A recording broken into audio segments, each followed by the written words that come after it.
আসসালামু আলাইকুম, আমি শিউলি বলছি। চলে আসলাম নতুন আরেকটি ভিডিও নিয়ে। আজকের ব্লগটা হবে একদম একদম অনেক মজাদার এবং কোথায় গিয়েছিলাম, কি কি খেলাম, সব কিছুই আপনাদের সামনে তুলে ধরবো। আর সর্বপ্রথম আপনাদের দেখালাম মাশাল্লাহ কাবাব ঘর অ্যান্ড সি ফুড। চলে গিয়েছিলাম ওখানে আর খাওয়া দাওয়া করতে। আর ওখানে প্রথমে যখন ঢুকবো তখন তো দেখতেই পাচ্ছেন সারিবদ্ধ হয়ে সবাই ঢুকতেছে, আর ঢুকতে যেই খাবারের গন্ধ, এই খাবারের গন্ধ যদি নাকে আসে, খাবারগুলো না খেয়ে কি পারা যাবে? এত মজার মজার খাবার। এটা পাওয়া যায় কোথায়? পাওয়া যায় অবশ্যই আপনাদের সঙ্গে শেয়ার করার জন্যই কিন্তু ভিডিওটা করা। আর এখানে আমি লুচি আর রেশমি কাবাব, হরিয়ালি কাবাব, লেগ পিস এগুলো দেখে আমার তো মনে হচ্ছিল আমি কোনটা ছেড়ে কোনটা খাবো, কিছুই বুঝতে পারছিলাম না। তার জন্য রেস্টুরেন্টের উপরতলায় খাবার খাওয়া, এখান থেকে অর্ডার দিয়ে যেতে হয়। আর এখান থেকে অর্ডার দেওয়ার পর টোকেন অনুযায়ী খাবার দেবে। আর এত মজার মজার খাবার যদি আমি ঢুকতে যেয়ে পেয়ে যাই তাহলে তো আমি কি করব বলেন? আমার গন্ধ তো আমি পাগল হয়ে যাচ্ছে, কোনটা ছেড়ে কোনটা খাবো। আর এখানকার সব কয়টা খাবারই মাশাআল্লাহ অনেক টেস্টি ছিল, খুবই মজার। তার জন্য ট্রাই করব আজকে কোনটা কেমন। ভাইয়াটা অনেক সুন্দর করে সে শিক কাবাবগুলো করছে, আর আমি দাঁড়িয়ে দাঁড়িয়ে দেখলাম যে দেখি উনি কেমন করে। আমার কাছে দেখে খুবই ভালো লাগলো। আর লেগ পিসটা আমার দিকে একদম চেয়ে আছে। হারিয়ালি কাবাবটাও মাশাআল্লাহ অনেক মজার ছিল। আর এখানে আমি চলে আসলাম, খাবার আমাদের অর্ডার দেওয়া হলো। এখানে কিন্তু অনেকক্ষণ দাঁড়িয়েছিলাম, একদমই সিটই পাওয়া যায় না। তারপরে কিছুক্ষণ দাঁড়ানোর পরে শেষ পর্যায়ে চলে আসলো খাবার। আর সহ্য হচ্ছিল না, খিদা লাগছিল প্রচুর, বসে পড়লাম। আর এখানে বসার পর আমি এখানে ছোলা দিয়েছিল, দই টক দিয়েছিল, আর ওখানে ওটা ছিল ধনিয়া টকটা, আর ওটা ঝাল বেশি ছিল। আর এখানে এটা ছিল হারিয়ালি কাবাব, তারপরে রেশমি কাবাব দুটো, আর চিকেনের লেগ পিস। মোট 3টা জিনিস ছিল, 4টা রুচি নিয়েছিলাম। নেওয়ার পরে একদম শুরু করে দিলাম যে কোনটা খাবো কোনটা খাবো। আমি যে আপনাদের রিভিউ দেব কিভাবে দিব, আমি তো একদমই এত ঘ্রাণ বের হয়ে গেছে, এই ঘ্রাণে আমি কোনটা ছেড়ে কোনটা খাবো পাগলের মতো সব মিক্স করে খাওয়া শুরু করে দিয়েছি। তারপরও আমার কাছে রেশমি কাবাবটা মাশাআল্লাহ খুবই ভালো লাগছিল, হারিয়ালি কাবাবটাও অনেক ভালো লাগছিল। আমার সাথে ছিল আমার বোনের মেয়ে এবং আমার মেয়ে।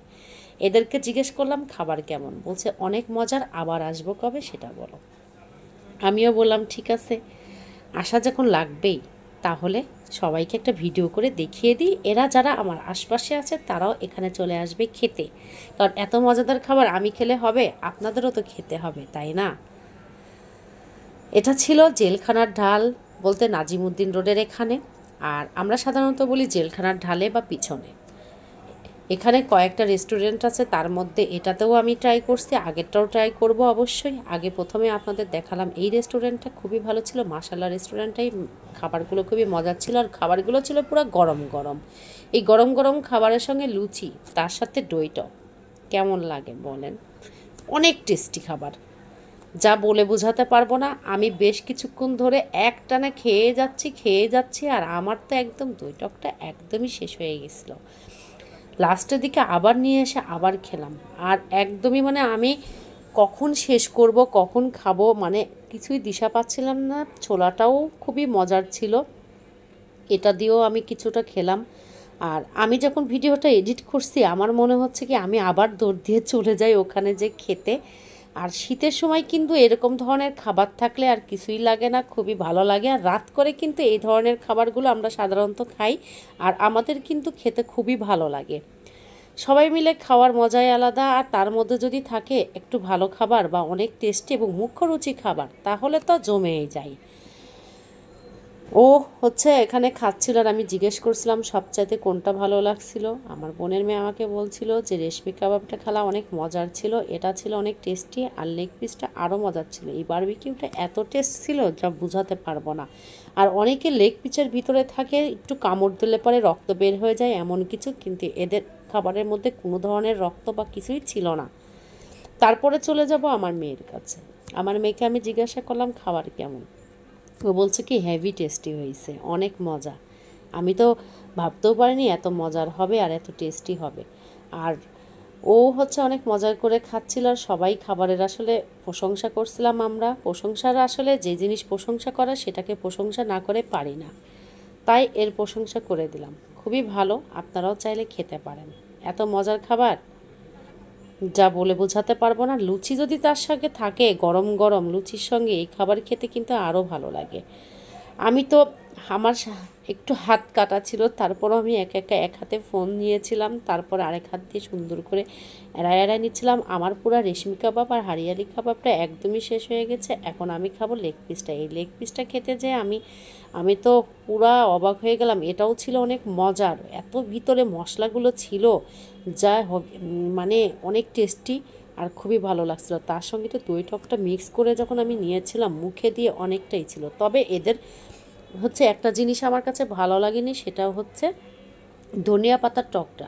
ধনিয়া পাতাটার মধ্যে একটু ঝাল বেশি দিয়েছিল, সেটা আমার কাছে মোটেও ভালো লাগেনি। আমার কাছে ভালো লাগছিল ছোলা আর ওইদিকে দই টকটা খুবই মজার ছিল। আর দই টকটা আসলে মিষ্টি দই ছিল আর একটু টকও ছিল, হালকা টক মিষ্টি, ওইটা দুটো মিলে খুবই ভালো ছিল। ওইটা আমার কাছে এত ভালো লাগছিল বলে দ্বিতীয়বার ওইটাকে আমি আবার নিয়ে এসে খেলাম। আপনাদের যদি এই মজার মজার খাবার খেতে ইচ্ছা করে, একদম রাত করে বের হয়ে পড়বেন, ফ্যামিলির সঙ্গে চলে যাবেন, চলে যে একটু মজা করে খাবেন, দেখবেন খুবই ভালো লাগে। আর এখানে তো সাধারণত শুক্রবারে আপনাকে জায়গায় দিতে পারবে না, শুক্রবারে প্রচুর ভিড় থাকবে। আর আমি একদমই শুরু থেকে শেষ পর্যায়ে খাবারটা আপনাদের এই জন্যই দেখালাম, সত্যি খুবই ভালো লাগছিল। আর শেষ পর্যায়ে একটি মজার ব্যাপার আছে, আমি খেতে খেতে এমনিই বেহুশ হয়ে গেছি, আমার আর পেটে জায়গা হচ্ছিল না। এর মধ্যে ওরা আবার আমার পাতে 2-1টা করে দিচ্ছে, যে খাবারটা আসলে অনেক অর্ডার দেওয়া হয়ে গেছিলো, অতিরিক্ত খাবার ছিল। ভাবা যায় একটা দুটো লুচি খেতে যাই আমাদের পেট ভরে যায়, সেখানে 4টা করে লুচি নিয়েছে আর খেয়েছেও তালে তালে অনেক মজা করে। আজকের মতো এখানেই বিদায় নিলাম। আপনারা সবাই ভালো থাকবেন, সুস্থ থাকবেন। আল্লাহ হাফেজ।